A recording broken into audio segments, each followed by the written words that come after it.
Conversations with Azu Ishekwele. In 2022, Rishi Sunak, a British Asian, became the leader of the Conservative Party in the UK and would eventually become Prime Minister. In 2024, Kemi Badenoch, a British Nigerian, has also become the leader of the Conservative Party and might well be on her way to becoming the Prime Minister of the United Kingdom. These interesting developments are what we bring to you on Conversation with Azu today, aptly titled Thoughts about Kemi Badenoch, written by Azu Ishekwele and published on the back page of Leadership newspaper. Azu, the writer, is with me to discuss his developments. You're welcome to Conversation, Azu. Thanks for having me. All right. I personally didn't hear much or noticed the approach in the manner of speaking of Mrs. Badenoch. I knew very little about her. And then it happened around the time of the US election. Would you see the US elections sufficiently eclipsed the world's view of what was approaching? Oh yes, I think it did, because the first Prime Minister question time was missed by large strokes. Not many people want to first. It was the second, by her second Prime Minister question time. The election in the US, the result of the election had been known and attention was beginning to shift elsewhere. So yes, it did. Although I think the contest formally opened earlier in the year, because it's a gradual process before you get down to the final two in the contest. So I think at some point in June, July or so, there were about 4 of them, including also the British Ghanaian and 2 other folks, who were left in the contest before it came down, of course, to the final two. And at that stage, there had been clear suggestions that she might likely emerge the leader of the Tories, the Tory party. So even though that suspicion had been there, that feeling had been there, sometime at least as far back as June, July, when it then finally happened around November, the US election significantly, especially the emergence of Trump, significantly dampened the effect of that in the news. All right, she's been in the shadows of Liz Truss, and after that, Rishi Sunak. But before then, most importantly, she was the junior cabinet. She held a junior cabinet position under Boris Johnson. That's correct. Yes. Do you think this association with Truss and Johnson in particular might affect her fortunes?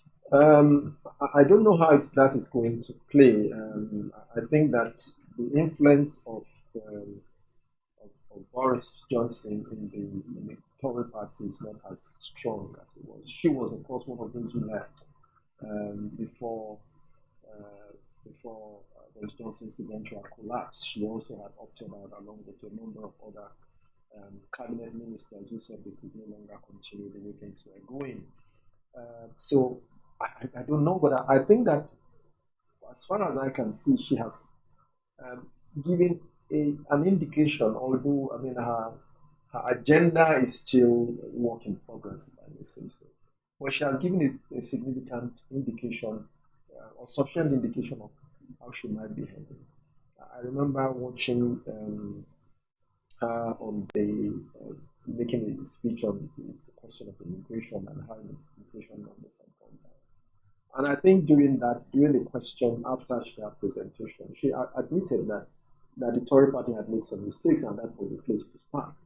And she was taking responsibility for those mistakes, but that did not mean that the party should be held mistake by its mistakes. So she has given some indication of where she'd like to go, and I think that it's just a matter of time before ultimately she becomes her own woman. I have no doubt at all that she would be her own woman, whichever way things go.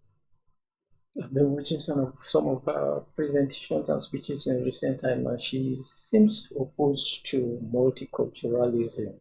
And the way the British society is going, Sunak before her was British Asian. She's a black woman of Nigerian heritage. Isn't this a kind of contradiction? I do not think it is. I have my disagreement with her on that point, but I do not think it is. Her point is that it's not enough for you to just talk about the variety of culture, the melting point, but she argues that the most important thing is cohesion and acceptance by immigrants or by migrants that they are ready to to cohere, so to speak, with the culture of the new society in which they find themselves. That there are far too many people who still want to, behave and assume totally as if they were still members of their former societies, even though they have been a change. They are in a society, but they refuse to be a part of that society. They refuse to accept the ways of life of that society, even though they are part of it. I think that that's been her argument. That you can argue that Britain is a multicultural society, but that's not enough for her. It's more important that people should accept the values of the society in which they have come to accept as their All right.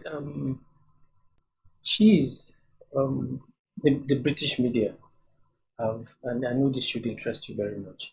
The UK Guardian, in particular, has come out to say she's the worst mismatch in recent history. The Christian Science Monitor said something about her being Trumpian, and I think that is taken a bit out of context. Yes, I think all of that is nonsense. I mean, I have no. People are entitled to hold their view of what they think she is and stuff, but she has not. I do not know any sense in which anyone can correctly judge her to be resembling. How? I mean, she does certainly. It's nonsense to say that she is Trumpian. Absolutely nonsense in my view. Not in intellect, not in character, not in content of what she represents. I do not. Apart from the fact that she talks straight, I mean, that's probably the only similarity that was any between her and Trump. As to the position of sections of the British media about her, I think that it's a bit of a shock to them, to be honest. It's a section of British media how she emerged, and the fact that she's willing to say things in a forthright manner that not many people are happy to accept is her version of the truth. But I think that as time goes on, they will come to understand that this lady, to use the famous Thatcher phrase, is not for the turning. She's going to make some mistakes. I do not know of anybody who has reached that level, who became fully formed before they reached that sort of office. She's the first black woman to, although she doesn't like to be identified or described in a term. She's the first black woman to lead the Tory party. That is about 190 years old. That's a feat. It's our hope and prayers for her is that she, in the next 4 years or so at the next election, that she's able to rebuild the party sufficiently to make it viable to contest the next election. But what she has achieved by becoming the leader of that party is in and of itself was celebrated. So finally, are we on the verge of, in 4 years' time, seeing another Margaret Thatcher?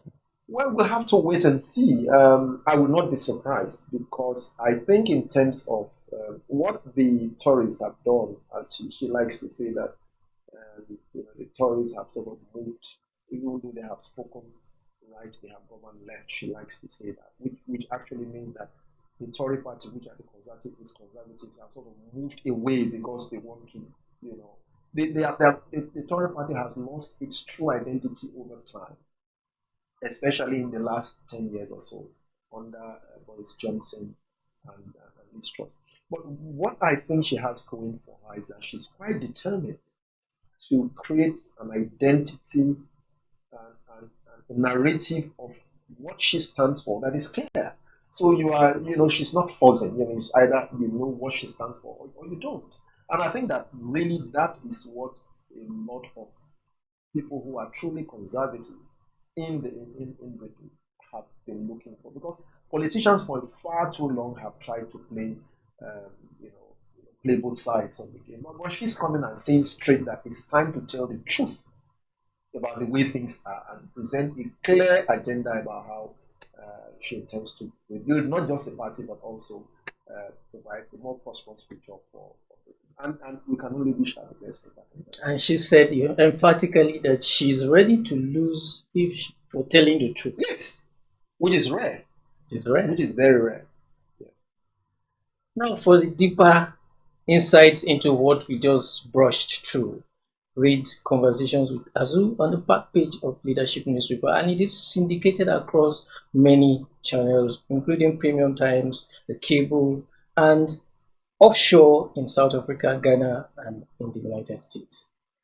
Thanks for coming on the conversation, Azu. Thanks for having me.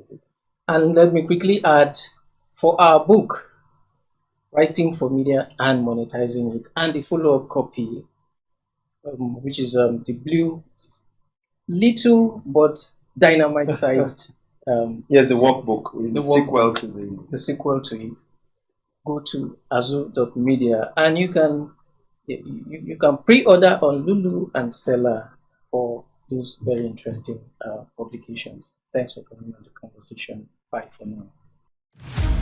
Conversations with Azu Ishekwele.